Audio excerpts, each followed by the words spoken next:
अहम खबर सामने आई है जो कि अपने नाज़रीन तक पहुंचाएंगे।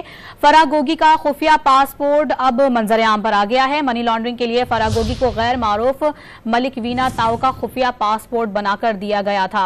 इसी पर बात करेंगे। मुस्लिम लीग नून के रहनुमा तलाल चौधरी हमारे साथ मौजूद हैं। बहुत शुक्रिया तलाल साहब, आपने डॉन न्यूज को टाइम दिया। क्या कहेंगे, खुफिया असासों के बाद अब खुफिया पासपोर्ट भी मंजर आम पर आ गया है फराह गोगी का? देखिए, ये एक फरागियों का और शोकबाजों का एक पूरा ग्रुप था जो कि जिसने रियासत मदीना के नाम पर इस पूरे मुल्क को लूटा है। और इस लूट मार में ये जो फराह गोगी और पिंकी लीक्स हैं, ये एक झलकियां हैं इमरान खान की करप्शन की। ये फराह गोगी तो 10 रुपए के इस पे कोई इतबार ना करे, इसको लाखों डॉलर इसलिए देते रहे कि इसके पीछे ताकत इमरान खान की वजारत उज़्मा की और बनी गाला की।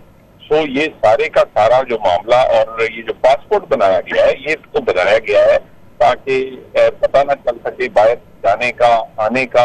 और ना सिर्फ ये बल्कि जो ब्लैक मनी और मनी लॉन्ड्रिंग के लिए इस्तेमाल किया जाए इस पासपोर्ट को, तो ये सारे के सारी ये वो झलकियां हैं जो बहुत देर से पहले सामने आ जाती अगर इमरान खान को अदारों की तरफ से, खुसूसन अदलिया की तरफ से सहूलतकारी ना हो।